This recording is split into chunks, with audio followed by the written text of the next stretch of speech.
رات کا آخری پہر، گولیوں کی تڑتڑاہٹ،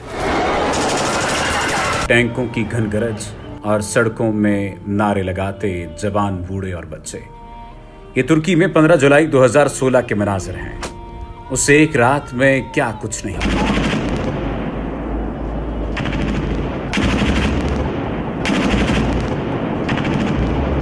جذبہ سرفروشی کی عظیم داستان رقم ہوئی۔ اس ایک رات نے ترکی میں جمہوریت کی فتح کا دروازہ کھولا اور قومی یکجہتی کی بے مثال تاریخ رقم کر دی۔ اسی وجہ سے اب 15 جولائی کے دن کو ترکی میں خاص اہمیت حاصل ہے اور اسے سرکاری تعطیل کے ساتھ پوری شان و شوکت سے منایا جاتا ہے۔ آئیے آپ کو اس تاریخی رات میں رونما ہونے والے واقعات سے آگاہ کرتے ہیں۔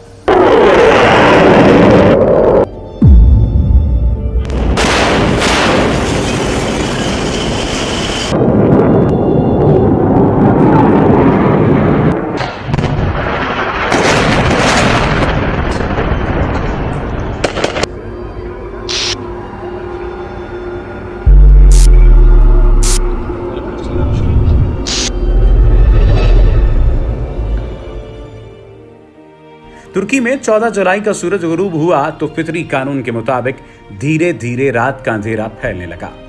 یہ بظاہر روز کا معمول تھا، مگر آج کچھ خاص بھی تھا۔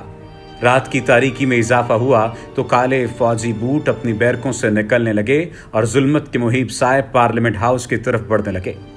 ترکی کے روشن مستقبل کو گہنانے کی سازش شروع ہو چکی تھی۔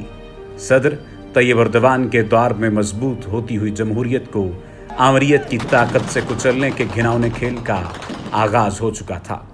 ایوان صدر، پارلیمنٹ ہاؤس اور ٹی وی اسٹیشن کی عمارتوں کو فوج اپنے گھیرے میں لے چکی تھی۔ فضا میں ہیلی کاپٹر اور سڑکوں پر ٹینک دوڑنے لگے تھے۔ صدر طیب اردوان ملک سے باہر تھے اور اپنے وطن کی طرف عازم سفر۔ انہیں صورتحال کی سنگینی کا اندازہ ہوا تو انہوں نے امریکی نیوز چینل کی براہ راست نشریات کے ذریعے اپنی قوم کو خطرے سے آگاہ کرنا شروع کر دیا۔ صدر طیب اردوان اپنی قوم کو خبردار کر رہے تھے، انہیں بیدار کر رہے تھے۔ انہوں نے ملک کے جمہوری مستقبل کو بچانے کے لیے عوام سے سڑکوں پر نکل آنے کی اپیل کر دی۔ اور پھر چشم فلک نے 21ویں صدی کے ماڈرن جمہوری دور کا حیرت انگیز منظر دیکھا۔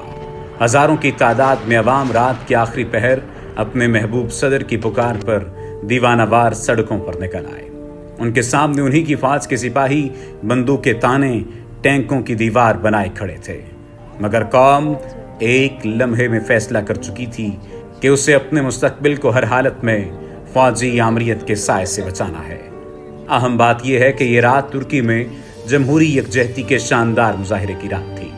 سڑکوں پر نکلنے والے صرف آک پارٹی کے کارکن ہی نہیں تھے، بلکہ کمیونسٹ، سیکولر، لبرل، قوم پرست، اسلام پسند، غرض یہ کہ ہر مکتبہ فکر سے تعلق رکھنے والے افراد نے اس رات ترکی میں جمہوریت کو بچانے کے لیے اپنی جان ہتھیلی پر رکھ کر سڑکوں پر نکل آئے اور فوجی ایکشن کے سامنے عزم و ہمت، جرت و استقامت کی دیوار بن گئے۔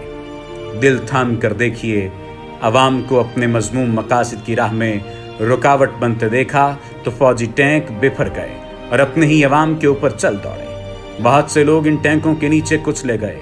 گن شپ ہیلی کاپٹروں سے نہتے عوام کو منتشر کرنے کے لیے فائرنگ کی گئی۔ درجنوں افراد اس فائرنگ کے نتیجے میں جان سے گئے، سینکڑوں زخمی ہوئے، مگر لوگوں نے ہمت نہ ہاری اور وہ اللہ اکبر کے نعرے لگاتے ڈٹے رہے۔ بالآخر عوام کے عزم و ہمت کے آگے باغیوں کا حوصلہ دم توڑنے لگا۔